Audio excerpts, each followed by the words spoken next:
Today I'll be speaking about the nomination of Tulsi Gabbard to be Director of National Intelligence and my reasons for opposing her confirmation.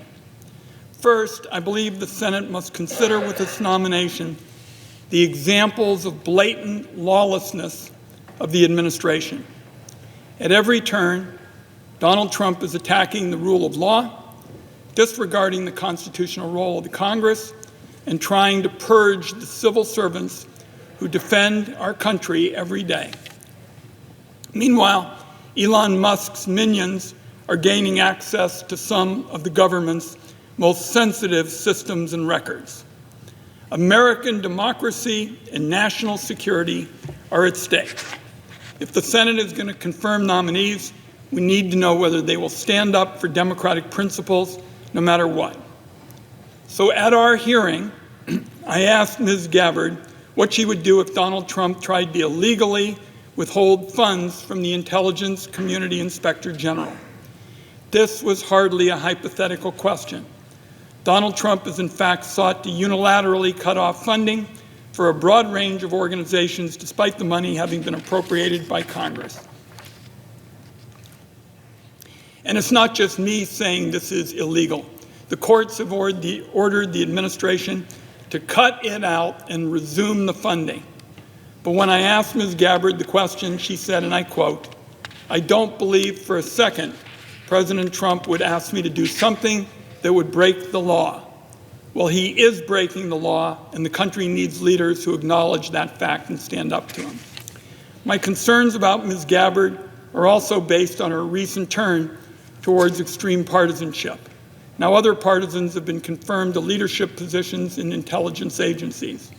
George Herbert Walker Bush was the head of the Republican National Committee, and he was successful enough as Director of Central Intelligence that they literally named the headquarters after him.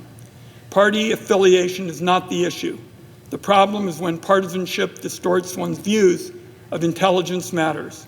Ms. Gabbard has written about a coup being perpetrated by the so-called deep state that includes, among others, the DNC and also the FBI, the CIA, and I quote, "a whole network of rogue intelligence and law enforcement agencies."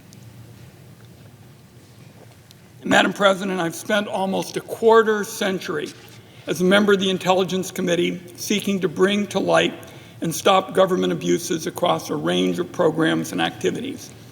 These conspiracy theories do not help the partisan reform movement.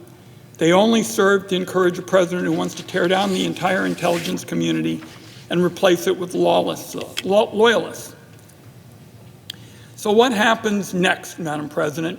If Ms. Gabbard is confirmed, my first order of business will be to hold her to the commitments she made during her confirmation process.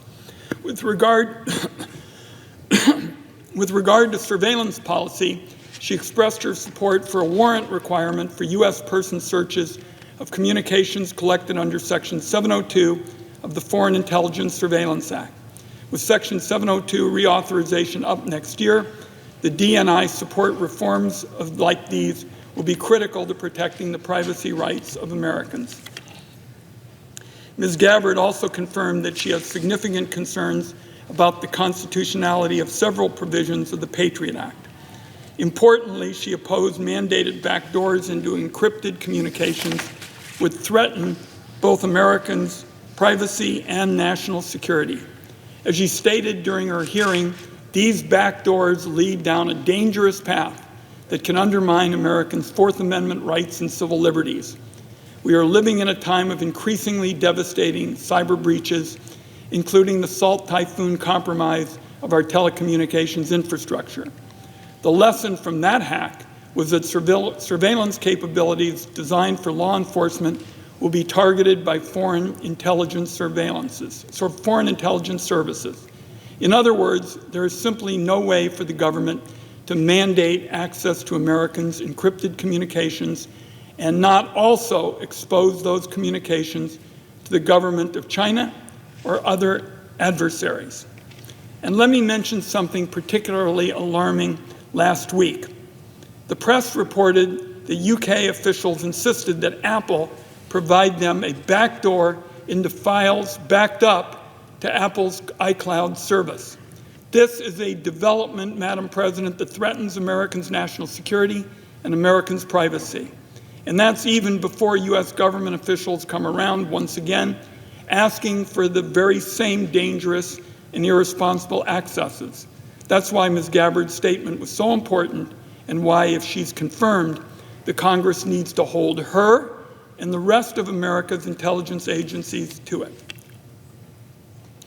Now, during her confirmation process, Ms. Gabbard supported restrictions on the collection of communications records of America's journalists. She endorsed the Biden administration Justice Department policy prohibiting this collection except in very narrow circumstances. That was a policy, she said, and I quote, that was essential to protecting press freedoms and maintaining the critical balance between national security and upholding the First Amendment. She also called for making sure that policy was actually codified. So I asked Ms. Gabbard about the collections of communications records of congressional members and staff, as was detailed in a Department of Justice Inspector General report released late last year. She argued that the spying on Congress was a significant breach of the Constitution and separation of powers, and most importantly, she endorsed reforms to keep it from happening again. During this confirmation process, she also confirmed that the Government Accountability Office should audit the intelligence community to ensure that it's not targeting Americans outside of the Foreign Intelligence Surveillance Act. She also expressed support for the Public Interest Declassification Board, which has the task of promoting transparency. And finally, I asked Ms. Gabbard whether intelligence agency whistleblowers must have a clear path to the Senate Intelligence Committee and don't need permission from agencies to talk to the members. She responded that the answer was, quote, clearly yes.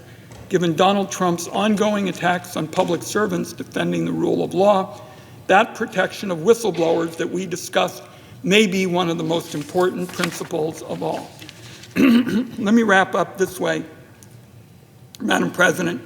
In just 3 short weeks since his inauguration, here is the checks and balances scoreboard on President Trump.